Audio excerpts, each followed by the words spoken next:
Hey friends, welcome to my channel stories by Tripti. अगर आप भी किसी परिस्थिति में फंसे हैं और आपके भी मन में ऐसा विचार आ रहा है कि मेरे साथ ही ऐसा क्यों, मैं ही क्यों, हर बार मैं ही क्यों या सिर्फ मैं ही क्यों, तो एक बार ये कहानी ज़रूर सुने, जिससे शायद आपको सिर्फ मैं ही क्यों सवाल का जवाब मिल जाए। तो आइए सुनते भगवान श्री कृष्ण और करण के बीच की बातें, जो कुछ इस प्रकार है कि करण ने कृष्ण को क्या बोला और कृष्ण ने उसके उत्तर में क्या जवाब दिया।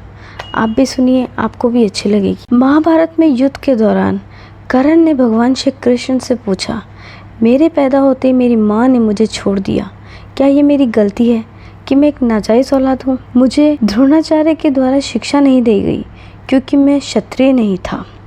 परशुराम जी ने मुझे शिक्षा दी, पर जब उन्हें पता चला कि मैं कुंती का पुत्र हूँ और वह एक क्षत्रिय है, तो उन्होंने मुझे श्राप भी दिया कि मैं सब कुछ भूल जाऊँ। मेरे द्वारा एक बाण गाय को लगा और उसके मालिक ने भी मुझे श्राप दिया, जबकि मेरी कोई गलती नहीं थी।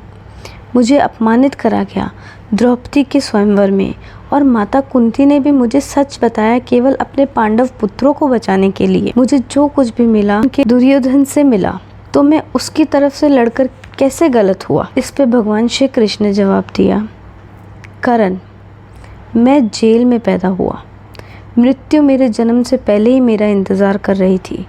मेरे पैदा होते ही मेरे जन्मदाता माता पिता से अलग कर दिया गया। तुम बचपन से ही तलवारों, रथों, घोड़ों, धनुष और बाणों का शोर सुनकर बड़े हुए हो। मुझे केवल गाय के झुंड का शोर, गोबर और मेरे चलने से पहले ही मेरे जीवन पर प्रयास मिले। ना सेना, ना ही कोई शिक्षा। मैंने लोगों को ये बोलते भी सुना है कि उनके सभी समस्याओं का कारण मैं हूँ।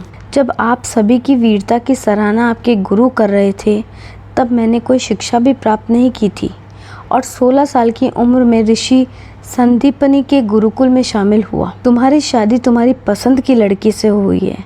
मुझे वह लड़की नहीं मिली जिससे मैं प्यार करता था, और उसके बजाय मैंने उन लोगों से शादी कर ली जो मुझे चाहते थे, जिन्हें मैंने राक्षसों से बचाया था। जरासंध से बचाने के लिए मुझे अपने पूरे समुदाय को यमुना के किनारे से दूर समुद्र तट पर ले जाना पड़ा। भागने के कारण मुझे कायर कहा गया। यदि दुर्योधन युद्ध जीत गया तो तुम्हें बहुत बड़ा श्रेय मिलेगा। यदि धर्मराज युद्ध जीत गए तो मुझे क्या मिलेगा? युद्ध और उससे जुड़ी सभी समस्याओं के लिए केवल दोष। बात याद रखना कर्ण, हर किसी को जीवन में चुनौतियों का सामना करना पड़ता है। जीवन किसी के लिए भी उचित और आसान नहीं है, लेकिन क्या सही है ये आपके दिमाग को पता है। इससे कोई फ़र्क नहीं पड़ता कि हमारे साथ कितना अन्याय हुआ, कितनी बार हमारा अपमान हुआ, कितनी बार हमारा पतन हुआ। महत्वपूर्ण ये है आपने उस समय कैसी प्रतिक्रिया दी। जीवन की अनुचितता आपको गलत रास्ते पर चलने का लाइसेंस नहीं देती। हमेशा याद रखें, जीवन कुछ बिंदुओं पर कठिन हो सकता है, लेकिन भाग्य हमारे द्वारा पहने हुए जूतों से नहीं, बल्कि हमारे द्वारा उठाए गए कदमों से बनता है। सो फ्रेंड्स, कैसी लगी आपको ये स्टोरी?